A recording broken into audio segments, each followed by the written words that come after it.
Cho mình xin một subscribe giáp để có động lực ra nhiều video nhé. Tiếp tục chương 5. Khi này Triệu Tử Long ngao ngán lắm rồi hắn mới nói khi mà đã muốn tự tìm đến cái chết thì khó mà thuyết phục được, sau này đừng trách là ta không nhắc nhở ngươi.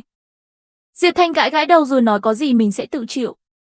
Một lúc sau thì chị Su đi vào dưới ánh nắng của buổi chiều tối, tà áo bay phấp phới thể hiện một sự ái phong mình. Chị Su là người hiếm thấy vào lúc bình thường, chắc có lẽ là muốn tìm hiểu vấn đề gì đó. Triệu Tử Long hỏi chị Su sao tự nhiên hôm nay lại xuất hiện ở đây thế này, chị có gì căn dặn sao? Chị Su hỏi Triệu Tử Long, Diệp Thanh hắn đang muốn tu luyện kỹ năng gì? Lúc này Triệu Tử Long mới chắp tay trả lời rằng, hắn ta muốn học bí quyết trường thọ của yêu ki, kỹ thuật luyện thể và luyện hồn của Tiang Găng. Su sư tỷ chỉ nhẹ một tiếng. Trong đầu Tử Long thầm nghĩ sư tỷ cũng nghĩ là để tên này chết hay sao mà ngầm đồng ý với hắn ta như vậy.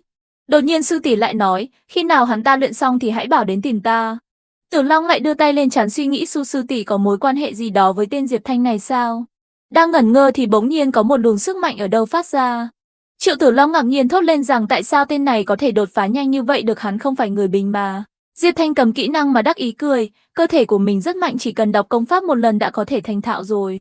Khi này một bảng thông báo hiện lên nói rằng năng lượng đất trời giúp cơ thể bạn có một tốc độ tu luyện vượt trội mà khó có ai sánh kịp, và còn khuyên Diệp Thanh nên ăn măng sống để tăng khả năng tu luyện tốt hơn. Diệp Thanh nghĩ mình đâu phải gấu trúc đâu mà có thể ăn măng sống như thế được. Khi này trái tim lại khuyên thêm sau khi ăn măng xong có thể tới suối nước nóng ở Từ Hạ Phong, ngâm mình trong suối nước nóng sẽ giúp kích thích khí huyết lưu thông. Đôi mắt đồng ý với kiến của trái tim, nhưng Diệp Thanh cảm thấy điều này có vẻ không ổn vì nơi này là nơi tất cả nữ đệ tử Thanh Vân Tông tu luyện ở đó, mà nam nhân thì nghiêm cấm không được tới. Khi Diệp Thanh đang đắn đo suy nghĩ thì Triệu Tử Long xin lỗi vì đã coi thường đệ ấy. Diệp Thanh nói không quan tâm đến những lời nói đấy của Triệu Tử Long, nhưng trong đầu lại nghĩ tại sao tên sư huynh này lịch sự với mình như vậy. Tử Long nói thêm, sư tỷ bảo ngươi học xong đi tìm tỷ đấy. Nhưng vẫn không quên hỏi nhỏ Diệp Thanh với Su sư tỷ có quan hệ như thế nào mà tỷ đấy lại thân thiết với ngươi như vậy. Diệp Thanh cũng không biết vì chỉ mới gặp sư tỷ được một lần. Triệu Tử Long cảm thấy vô lý, không có quan hệ gì đặc biệt thì tại sao lại quan tâm nhiều đến vậy. Á, ta hiểu rồi, nhất định là chị Su đã thích ngươi. Cho huynh một like về lý luận rất hay. Triệu Tử Long ngơ ngác vì tại sao tên này lại lấy tay mình đánh vào ngực mình thế kia. Triệu Tử Long hỏi Diệp Thanh có bị làm sao không, rồi bảo với hắn rằng nếu không muốn gặp Su tỷ thì có thể đi ra bằng cửa sau. Diệp Thanh cảm ơn Triệu sư huynh, rồi tức tốc đi ra ngoài. Triệu Tử Long sững lại, khi nhớ ra nếu sư tỷ tức giận thì không biết chuyện gì sẽ xảy ra. Tỷ đấy mà trút giận lên người mình thì chết chắc. Khi này Diệp Thanh đã ra ngoài và gặp được các sư huynh đồng môn, trong đó có một vị sư huynh áo nâu mới gọi Diệp Thanh và bảo, hiện nay đang có một cuộc thi tranh tài, đệ có muốn tham gia không? Diệp Thanh thắc mắc tại sao trong môn phái có chuyện gì xảy ra mà nhiều người đi tranh tài như vậy. Sư huynh áo nâu mới nói, chắc đệ không biết về Thiên Ma giáo đâu nhỉ?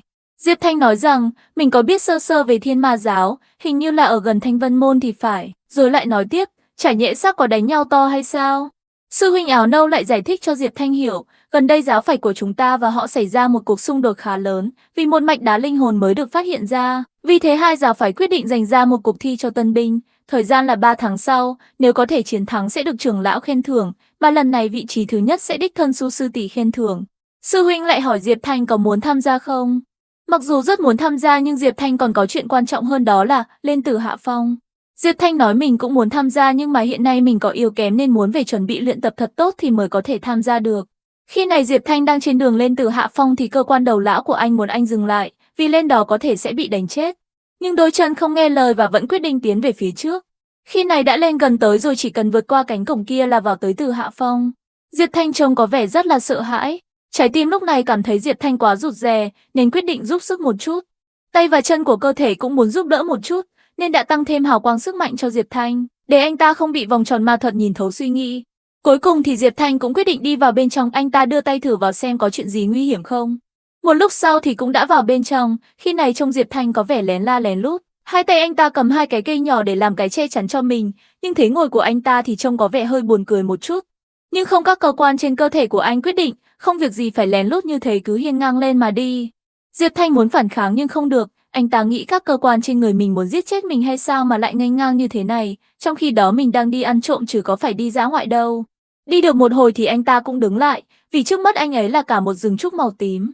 Khi này trong đầu Diệp Thanh nghĩ, chuyến này đi lên đây thật không mất công. Vừa nói xong thì Diệp Thanh rút kiếm ra chém vào cây, nhưng không ngờ cây này lại cứng đến như vậy, đến kiếm cũng không chặt nổi. Khi này tay anh cầm thanh kiếm, nhưng chỉ là một thanh kiếm bị gãy đôi.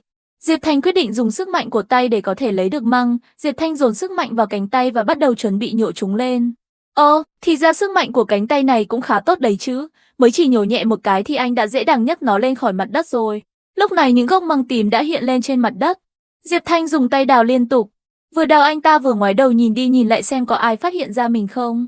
Khi này trái tim lại thấy anh ta có chút sợ hãi nữa rồi, nên quyết định cung cấp cho anh 10.816 sự tự tin. Khi đã có tự tin rồi thì anh bắt đầu ngồi ăn liên tục, mỗi tay anh ta cầm một củ măng, ăn một cách ngấu nghiến như bị bỏ đói mấy ngày rồi. Ăn xong Diệp Thanh bắt đầu tu luyện, bỗng nhiên bù một cái, anh ta đã thăng cấp lên cấp độ luyện khí thứ 4. Anh ta đắc ý, vì tu luyện kiểu này quá nhanh. Khi này Su sư tỷ đang thả dáng ở cột gỗ gần hậu viện, với đôi chân trắng không một nốt mùi đốt, và đang suy nghĩ sao tên Diệp Thanh này mãi chưa ra. Su sư tỷ nghĩ, bao nhiêu năm nay trong lòng mình chỉ có đạo giáo và cống hiến hết mình tìm kiếm sự bất tử, nhưng không ngờ tên Diệp Thanh này lại xuất hiện. Chờ dài cổ rồi mà co thấy, bắt đầu sư tỷ cảm thấy bực mình và có chắc hơi giận dữ. Bực bội quá nên cô quyết định tạm quên chuyện này đi, và muốn đi ra sau núi để ngâm mình dưới suối nước nóng để có thể tĩnh tâm lại một chút. Mới được không bao lâu thì đã thấy, tên Diệp Thanh này đang nằm giang tay ra thỏa mãn vì hắn vừa đột phá luyện khí cấp 9 rồi. Khi này Diệp Thanh đang ngồi dậy định rời khỏi nơi này để không bị ai phát hiện, thì trái tim bạn lại đưa ra lời khuyên muốn bạn đi tắm, vì vừa nãy đào măng chân tay cũng đã bị bẩn hết rồi. Cơ quan chân, tay của bạn cũng đồng ý với việc đi tắm này.